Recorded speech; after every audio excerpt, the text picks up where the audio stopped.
La Révolution française, malgré sa volonté louable de supplanter la monarchie en une république, compte son lot d'atrocités. Et Troyes n'a pas été épargné.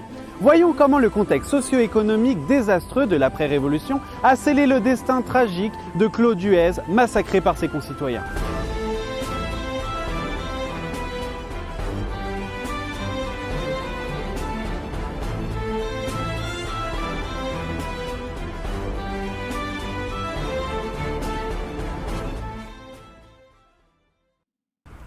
Septembre 1789, Claude Huez, 65 ans, est maire et lieutenant criminel de la ville depuis 3 ans. Il a été nommé par le roi Louis XVI, comme il est coutume à cette époque. Mais surtout, depuis plusieurs mois, M. Huez fait face au mécontentement grandissant de la population troyenne. La raison, d'une part, le récent traité de commerce conclu avec l'Angleterre par le ministre des Affaires étrangères, Charles Gravier de Vergennes, qui accroît considérablement le chômage. D'autre part, la disette qui s'est instaurée durablement dans les foyers troyens.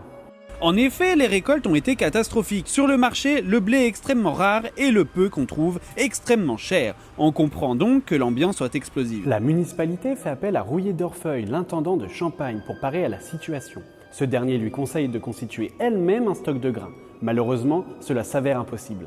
Aucune réserve de blé n'est donc constituée. Face au manque persistant de farine de froment, Claude Huez consent cependant à ce que la farine de riz soit importée d'Angleterre par les particuliers. Pourtant, rien n'y fait. Toutes les actions entreprises par la municipalité semblent être mauvaises et attisent de plus en plus la violence de la population qui culmine en ce 9 septembre. Le matin, François Besançon, épicier de son état, met en vente la farine de riz qu'il s'est procurée.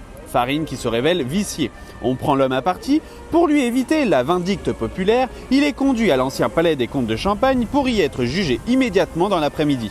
À la sortie du procès, Claude Huez, qu'on accuse de tous les maux, est pris à partie et jeté à bas des escaliers du palais. On lui met une corde autour du cou et il est mortellement battu par la foule.